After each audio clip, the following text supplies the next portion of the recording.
Hello everyone, আসসালামু আলাইকুম। কি অবস্থা সবার? আজকে শনিবার এবং এই শনিবারে আপনাদের সামনে একটা বাইক টু ওয়ার্ক এর ভ্লগ নিয়ে চলে আসছি। আজকে বাইক টু ওয়ার্ক এর ভ্লগে যে বিষয়টা নিয়ে কথা বলবো সেটা হচ্ছে এই বৃষ্টিতে তো কয়েকদিনে পুরো নাস্তা নাবুদ অবস্থা। তাছাড়া হচ্ছে যেটা নিয়ে কথা বলবো মূলত সেটা হচ্ছে গত ফ্রাইডেতে কুমিল্লাতে একটা এমটিভি রেস সম্পূর্ণ হয়ে গেল।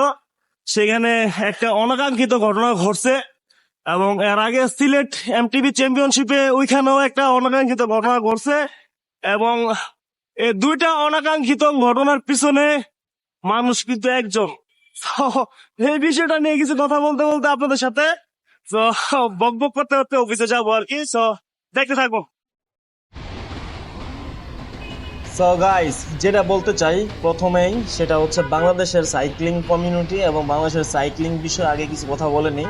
তারপর হচ্ছে যে বর্তমানে যে একটা নতুন করে যে রেস কালচারটা গড়ে উঠতেছে সেটা নিয়ে পরে কথা বলি।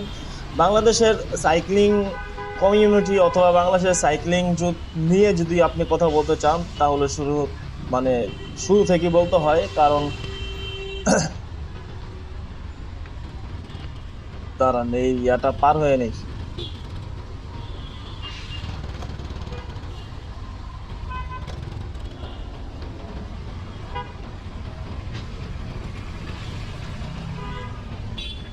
তো এত মানুষজন সরেও না। বৃষ্টি পড়তেছে কিন্তু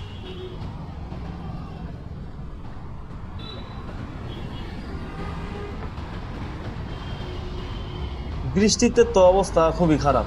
কয়দিন যাবত সাইকেল চালাইতেছি, বৃষ্টিতে অবস্থা খুবই খারাপ।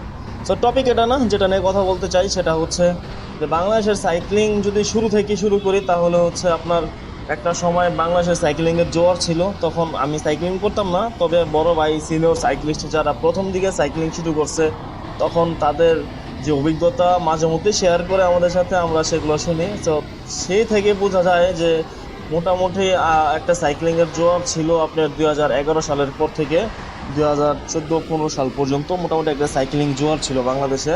তখন অনেকেই সাইক্লিং এ আসছে, সাইক্লিং করছে এবং অনেক কিছুই করছে সাইক্লিং। তো তখন কিন্তু আপনার এরকম বাংলাদেশের আমার জানা মতে যে বাংলাদেশের ন্যাশনাল জাতীয় পর্যায়ে সাইক্লিং ছাড়া এমনিতে কোনো পার্সোনাল বা কোনো প্রাইভেট ইভেন্টে এরকম রেসের হয়েছে কিনা বা হয়েছে কি আমার জানা নাই সঠিক। তবে ইদানিং কিন্তু অনেক রেস হইতেছে, পার্সোনালি বা প্রাইভেট ইভেন্টগুলোতে অনেক রেসের আয়োজন করা হচ্ছে। দেখা যেতেছে প্রতি বছর ইদানিং একটা করে রেস হচ্ছে। So, এই যে রেসের যে কালচারটা গড়ে উঠতেছে এটা কিন্তু ভালো, ঠিক আছে। সব আপনি যখন একটা জিনিস করবেন, আপনি যখন সাইক্লিং করবেন, আপনি যখন সাইক্লিংটা প্যাশনেট ভাবে নেবেন, আপনি যখন সাইক্লিংটাকে প্রফেশনালি নিতে চান, অনেকেই এখন সাইক্লিংটা প্রফেশনালি নিছে এবং অনেকেই নিতে চাচ্ছে, সামনে আরো ভবিষ্যতে অনেকেই নিবে। এটা ভালো খবর যে বাংলাদেশের সাইক্লিং অনেক আগায় যেতেছে। কিন্তু ওই যে শুরু থেকে যদি বলি যে সাইক্লিং কমিউনিটি গুলো আস্তে আস্তে গড়ে উঠছে, গড়ে ওঠার পর একটা জোয়ার গেছে, জোয়ার পরে ভাটা গেছে, ভাটার পরে আবার করোনার পর একটা জ্বর আসছিল, করোনার পরে অনেকেই সাইক্লিং শুরু করছিল। তো মোটামুটি এরকমই চলতেছিল আর কি। তো এখন আবার একটা ভাটা চলতেছে, কারণ এখন গ্রুপ রাইড গুলাতে তেমন একটা রাইডার উপস্থিতি থাকে না। তো যে বিষয়টা নিয়ে কথা বলতে আসছি যে রেস কালচার, এই যে রেস একটা যে কালচার তৈরি হইতেছে এটা ভালো। আমি আগেও বলছি যে ভালো, কিন্তু আমাদের বুঝতে হবে যে ইউসিআই ওয়ার্ল্ডে ওয়ার্ল্ডে যে সাইক্লিং এর যে ইয়াটা আছে ওরা যে রেসের জন্য রুলস অ্যান্ড রেগুলেশন দিয়ে থাকে, ওই অত রুলস এবং রেগুলেশন মেনে কিন্তু আমাদের দেশে সাইক্লিং রেস আয়োজন করা সম্ভব না। আর এত কিছু আমরা মেনটেনও করতে পারবো না।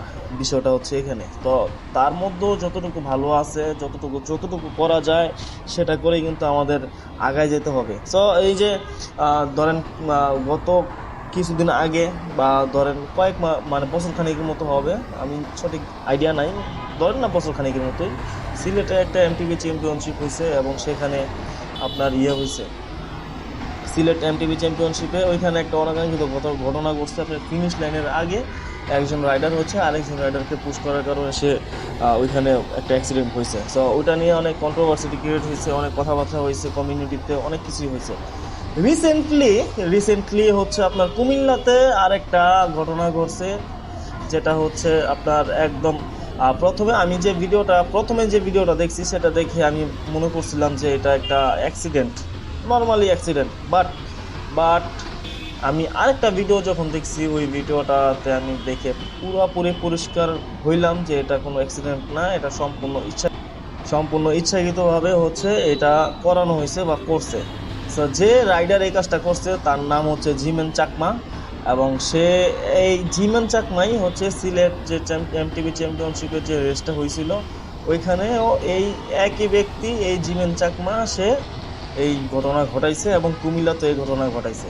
দেখেন আসলে সাইক্লিস্ট আর গোড পিপল একটা কথা আমরা বলেই থাকি, বাট আমাদের এখানে কিন্তু এরকম মানে প্রফেশনালি কিন্তু এখনো ওইরকম রেস কালচার এখনো তৈরি হয় নাই ওইরকম ভাবে। সো আমরা যদি এখনই এগুলো নিয়ে একটু মানে দেখা যেতেছে মানে নিজেদের মধ্যেই আমরা ভাই সাইক্লিস্ট, আপনিও সাইক্লিস্ট, ঠিক আছে না, কেউ আগে যাক কেউ পরে যাক, যদি আপনার সঠিকভাবে আপনি আগে যেতে পারেন আপনি যান, সমস্যা নাই, কিন্তু প্রত্যেকটা জায়গায় কেন আপনার একই কাহিনী করতে হবে? প্রত্যেকটা জায়গায় কেন আপনাকে ফিনিশ লাইনের আগে আপনার কো রাইডারকে, আপনার পাশের যে রাইডার থাকে তাকে পুশ করতে হবে? এগুলো তো সমস্যা। আপনি একজন ভালো রাইডার, আপনি ভালো চালান, আপনাকে আমি দেখছি, আপনার চালানো দেখছি, তো আপনার জন্য শুভকামনা রইল। ভবিষ্যতে আশা করি আর এগুলো করবেন না। আপনি খুবই ভালো রাইডার, খুবই ভালো সাইকেল চালান, ঠিক আছে? আপনার মতো আপনি এগিয়ে যান, ভবিষ্যতে আর এগুলো করার চিন্তা ভাবনা করবেন না, তাহলে কিন্তু সাইকেলিং কমিউনিটিতে আপনারই একটা নষ্ট, খারাপ একটা ইমেজ তৈরি হবে। মানুষ কিন্তু আপনাকে নিয়ে ইদানিং অনেক কথাবার্তা বলতেছে, ভবিষ্যতে আরও বলবে। So be careful. আপনি এখনই এই জিনিসটা মাথায় রাখেন এবং সাবধান হয়ে যান, কারণ ভবিষ্যতে এই জিনিসটা আপনার জন্য মোটো ভালো বয়ে আনবে না। কারণ সাইক্লিং কমিউনিটি সাইকেলিংয়ের মতো এগিয়ে যাচ্ছে, সামনে আরও আগাবে, বিভিন্ন রেসার আসবে, ভালো ভালো রাইডার আসবে। সো নিজের নাম, নিজের সম্মান আপনি নিজে বজায় রাখবেন। আপনার প্রতি এইটুকু আহ, বিশ্বাস রইল যে ভবিষ্যতে আপনি এরকম কিছু আর করবেন না। সো এইটুকুই।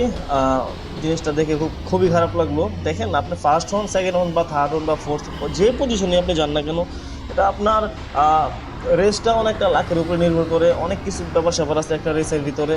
সো এগুলো নিয়ে যদি আপনারা এই যে এই কাজগুলো করেন না, এগুলো দৃষ্টিকটু লাগে, এগুলো দেখতে ভালো লাগে না। আমরা যারা সাধারণ সাইক্লিস্ট আছি আমরা এগুলো উপভোগ করি, আপনাদের কাছ থেকে আমরা এগুলো উপভোগ করি, আপনাদের কাছ থেকে আমরা ইন্সপায়ার পাই একটা রেসের জন্য। অনেক রাইডার আছে, অনেক রাইডার আছে যে আপনাদেরকে ফলো করে। সো আপনারা যদি এগুলো করেন হচ্ছে তাহলে কিন্তু সমস্যা। হ্যাঁ, আপনারা এগুলো করলে আসলেই সমস্যা, আপনারা এগুলো করবেন না, আপনাদের কাছ থেকে এগুলো আমরা আশা করি না কখনো। সো এইটুকুই ছিল কথাবার্তা, এই আর কি। সো ভিডিওটা শেষ করে দিব এখানে। আল্লাহ হাফেজ, ভালো থাকবেন। পরবর্তীতে অন্য কোনো ভিডিওতে বা ব্লগে দেখা হবে ইনশাল্লাহ। আসসালামু আলাইকুম।